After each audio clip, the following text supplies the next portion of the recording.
Full transparency, I've never done battle.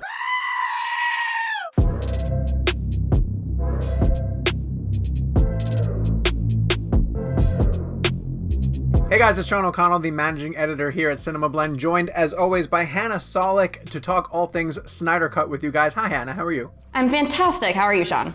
I'm great because everybody last week really dug our breakdown of how Wonder Woman was going to be different in Zack Snyder's Justice League versus what we saw in Josstice League, the theatrical cut. So we wanted to keep the conversation going, and we figured we would start with Flash. I can't tell you how much I appreciate you doing this. So, Sean, I know you have very strong feelings about Barry Allen / The Flash and the way that he was portrayed in Justice League. And they're much stronger feelings than I have. So I'm going to let you go ahead and just let's do like a quick section that's just an overview of what we think is wrong with the way that he was portrayed in 2017's theatrical cut. Sure, and I love the character of Barry Allen from the DC Comics, but the way that he's portrayed in Justice League completely ignores everything that had been set up prior to it in multiple films, including Batman vs. Superman and Suicide Squad. And what it primarily does is paint Barry Allen as a coward, like someone who's afraid to get into battle, someone who's used more for comic relief. Oh, see, now that's cold. That's a betrayal. And yet we've seen, again, briefly, very briefly, but at least it indicates that in the canon of the storyline that is supposed to be leading us into Justice League, Barry's been at this for a little while. He stops Captain Boomerang, played by Jai Courtney in Suicide Squad, prevents him from, I believe it's a diamond heist that he and his crew are trying to pull off. And Barry Allen shows up there in his Flash suit looking very confident and able to stop those bad guys. When we meet Barry Allen in BVS, he's stopping a convenience store crime from happening. And again, just sort of using his Flash powers to get the better of a regular over-the-counter type criminal, so nothing significant. But when you get to the scene where Bruce Wayne meets Barry Allen for the first time in Barry's apartment, the armor that he's wearing, the costume that he's wearing that has been tested, is scratched up and beaten. And yes, it could be from testing, but it basically implies that Barry's been at this for a little while. So the concept, when we get to the idea of the fact that he's afraid to go into battle and he's not worthy of fighting alongside the other heroes, okay, fine, he's early in his career, but there's no way that he's like this, terrified teenager who's putting on the suit for the very first time. That always rubbed me the wrong way, because even if you're going to try to paint him that way and make him very different from the way that he shows up in the DC Comics, you can't completely overlook what is already being given to the fans in the DC movies leading up into this Justice League film. It's a strange decision to make Barry Allen amateurish and sort of junior varsity anyway. He's a significant part of the Justice League. But to completely ignore what had been given in movies like BVS and Suicide Squad, I thought was just ridiculous and totally out of tune with what we expected to see from this character on screen. This is a person who looks exactly like me, but who is definitely not me. He's one of the main characters that I truly believe Joss Whedon, in my own opinion, just doesn't understand. Like, most of the things that he tries to include for Barry Allen is like, well, this guy runs really fast, so his metabolism must be high. So let's just put in jokes about how he's constantly eating. I'm just a black hole of snacks. I'm a snack hole. Or his blood sugar level is low. Like, they're really bad punchlines that don't even build off of the powers of the Flash. Yeah. And it proves to be such an ignorant, very two-dimensional. Yeah, really clueless approach to these characters. Is this a bad time to bring up my blood sugar? Before we go into the next section, I just want to add one more thing that I find very interesting just from like an editing perspective that I've noticed with The Flash. So obviously with Justice League, you can tell when the reshoots are, and almost every single line that the Flash has is like perfect for when we do like those cutaway clips. That's not true. That's not true. I can almost always cut in like a Barry Allen clip to like respond to what we said, and it's great. I really don't want to talk about this again. Well, and I also think that, like, if you're trying to mine humor out of a Justice League movie, the character that you would default to give Joss some credit, or at least, to sort of back him up a little bit, is you would defer to Barry Allen, and you would defer to Ezra Miller, who can play comedic. I'm not necessarily going to be turning to Jason Momoa and Ben Affleck because of the laughs that they generate, although both have been funny on screen before. you would lean into the fact that Ezra Miller can do comedy and seems very comfortable doing that. And you would lean into Barry Allen as the lighter member of the Flash who's sort of bringing that aesthetic. But Joss just completely, in my opinion, leaned way too heavily into it and made him a buffoon almost. And that's what I find really insulting. You have to walk the line between, he's still a significant hero and somebody whose powers are really important to the formation of this team versus, he's the comic relief sidekick that we're going to cut to every time we need a punchline to end a scene. That's rude. I will say, I hope he's still snarky in Zack Snyder's Justice League. I don't need that much. Well, I wouldn't even call it Joss did snark. I feel stung by that. If I can tell you from going to visit the set and speaking to Zack when he was going through the process of filming it, he was relying on the additions of the characters. And he did reference Momoa. He thought that Arthur Curry being added to the mix and Barry Allen being added to the mix, we're going to add that sort of levity and humor to the team building aspect of the movie. So I think that he will still use them for comedic effect, just in a way that still at least honors or respects the idea of what the Flash means to the Justice League. Barry, go find Alfred in the pantry.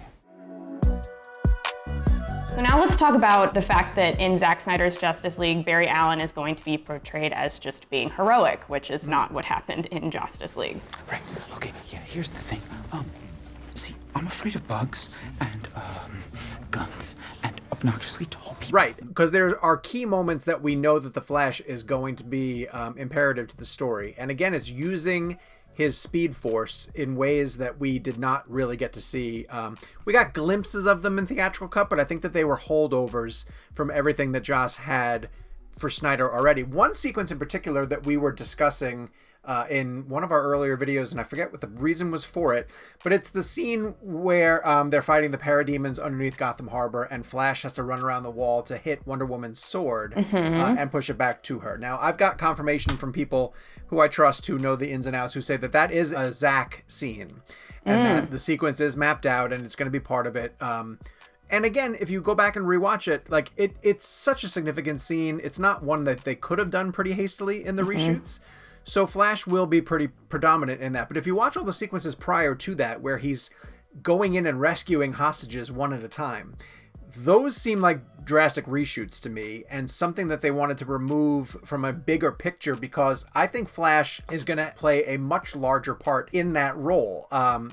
Without speculating too hard into it, I think we're going to get around to a point where we actually revisit that scene in the same movie, because...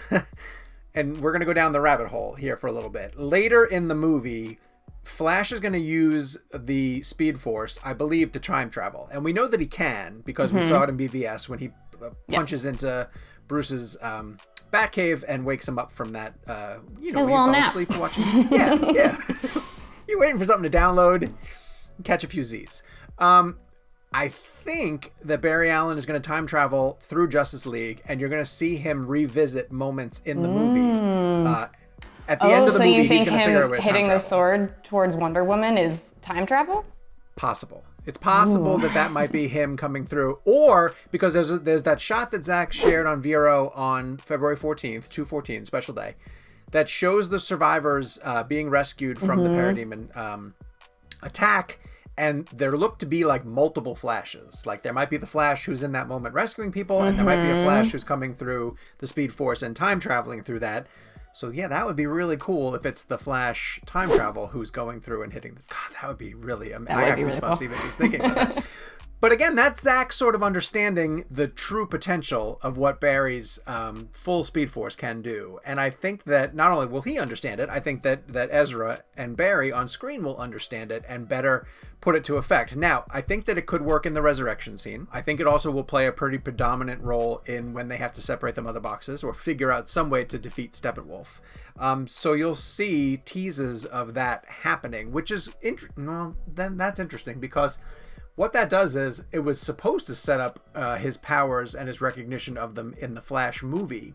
But now this movie on Justice League, or the 4-part series, is not teasing out where Barry is supposed to be in the Flash movie. So they're a little bit free to play around with the character and do whatever they want to do. But there's so many also like personal elements and side characters that are part of Flash's universe that ended up on the cutting room floor that I want to see more of how they develop, and I think you're going to see some of them in Zack Snyder's Justice League. So let's talk about that then. So obviously, Barry Allen will have more time for just straight up character development in Zack Snyder's Justice League, and we already saw in the DC fandom trailer that we'll actually get to see Iris. And you've mentioned that he will get to kind of develop the relationship with his father a bit more. So do you want to kind of talk about those things and what we expect to see from him? Sure. They are significant to the character of Barry Allen. And I understand it's hard to get everybody's backstory into a Justice League film, but it looks like Zack actually tried. On Barry's side, although we do get to visit his father in prison, there's a lot more that's indicated about like that accident or the murder of his mother and the father being incarcerated. That all led to the accident that triggered Barry's powers. And it's that remorse or that need to sort of prove his father innocent is what powers him forward as a hero.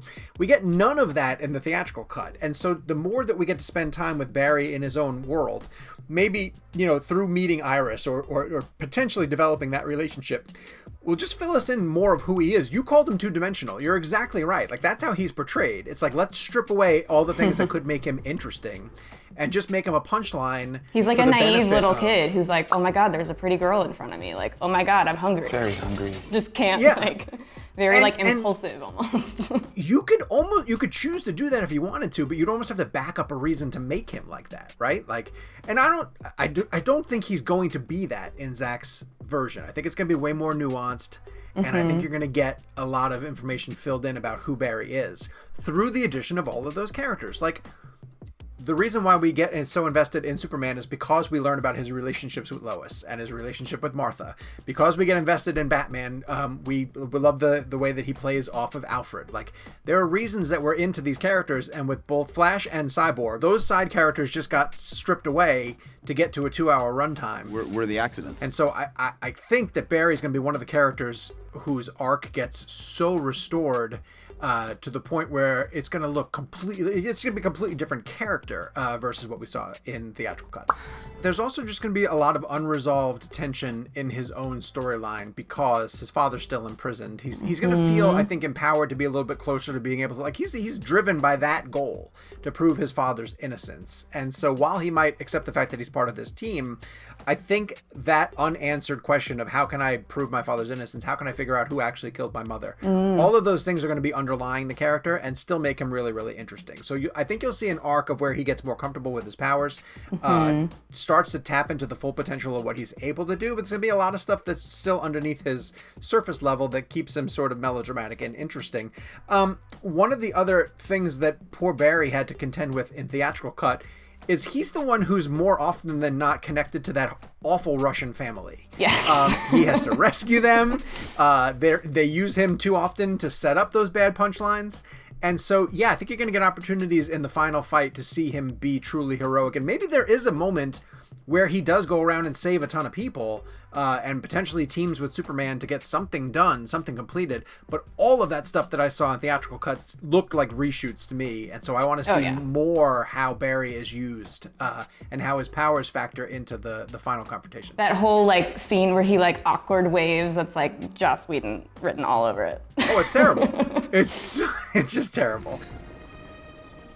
Dostoevsky. So two significant places where I want to see how he's amped up is the Superman Resurrection, because I do believe he is going to have to race, again, in a similar way to the sword tip, that moment of touching the mother box as soon as it hits the Kryptonian fluid, that feels like something that is structured in a way that they didn't drop it in during the reshoots. It has to exist in some way, shape, or form. I want to see how Barry plays out in the Monument Park fight also, because he does sort of take on Clark, and it proves to be faster than Clark to a certain extent. And that's kind of fun to play with, but again looked like really bad reshoots. Oh my God, the scene where they both awkwardly stare at each other, and then it's so it's horrible. It's so horrible. I will say Ezra sells it as best as he can. If that's the tone you're going for, he nailed it. It's just not what we need. No, it's not. It's not at all. This is really funny too because sidebar. We hooked up HBO Max on our TV, and of course I put on BVS last night, and I fast-forwarded right to the Superman versus Batman on the rooftop fight. And my wife, who probably hasn't ever seen BVS, she's looking at it and she goes, "This looks really good." And I was like, "Yeah, this is Zack. This is Zack. Wow. This is what Zack can do when he has these characters." And so, yeah, you think about the fight in Monument Park and how embarrassing that looks. Flash could be significant in that, and I can't wait to see how that plays out. Yeah. Okay, before we wrap up, I just have one question. I want to know what your least favorite Flash line from theatrical cut is, or like what just bothers you the most. The brunch scene. Like brunch. Like, what is brunch? You wait in line for an hour for essentially lunch. Yeah, the brunch is really lame because I can see the moment where that scene should end. And I can see the moment where someone decided, like, no, let's make this funnier. Like, it just failed miserably. And so, yeah, I hate that sequence. It doesn't age well either, because, like, brunch was maybe a thing you could make fun of, like, 3 years ago, but now no one gives a shit. Well, and also, if you pay attention to that, the difference in the lighting on his face, the difference in his hair, like, that's one of the most clear-cut when you jump from one to the next, that it literally looks like you're watching two different movies. Oh, yeah. That are smashed together clumsily. And so there are moments throughout theatrical when I look at them and I think, like, how on earth did anyone let this get out? Like, who thought this was okay from a professional standpoint, right? Like a technical standpoint. And the brunch Like, oh no, scene yeah, is this one. looks good, guys. Yeah, This is totally going to compete with Avengers, for sure. No one's gonna notice this at all. Just go with it. Just go with it. And so, of course, like Henry's face, you know, with the mustache is a huge example. But the brunch scene, to me, it's jarring. It takes you out of the scene completely, where you're just what happened to the thing that I was looking hate at? in the end credit scene when they do like the callback to that. Bruce said something about you having to take us all to brunch. What is yours? I want to know what your favorite. That's it. Well, I guess that's a it's a Superman line, so that doesn't really count. I also hate the first drop of Pet Cemetery, like when they're all in the Batcave talking about whether or not to resurrect Superman, and the Flash is like, We mean bring him back in like a yay, he's back way, not in like a Pet Cemetery scenario. it would have been. Yes. I don't mind in Monument Park when he just like is sitting there and he's like, Pet Cemetery. like if they just left that one in, that would have been hilarious. But if you like have this, it's just Because you know what makes it trust your funnier audience is to be trying it smart again. enough. Did you guys get it the first time? Because here it is a Yeah, second right. time. Okay, dude, I'm gonna try it one more time. Yeah. So tell us your favorite, least favorite Flash Yes, I moment wanna from know. theatrical cut. And again, I'm going to apologize for the amount of time that we're spending on theatrical cut, but I'm emphasizing the fact that we have to do this because if you don't learn from the mistakes of your past, you're doomed to repeat them. So go to the comment section down below. Let us know how you feel about Flash and theatrical. Tell us how you want him to change in Zack Snyder's Justice League when it hits HBO Max. Hannah, let's not tell them who we're going to do next, okay. right? Let's keep it a big surprise. Yeah. Big secret? Keep it a All right, secret. So we'll be back soon with another Justice League breakdown video. And again, if major topics pop up, we'll make sure that we cover them as well here too on the weekly show. So to make sure that you don't miss any of them, hit subscribe and turn on your notifications. Follow along as we count down the weeks and months until Zack Snyder's Justice League arrives on HBO Max.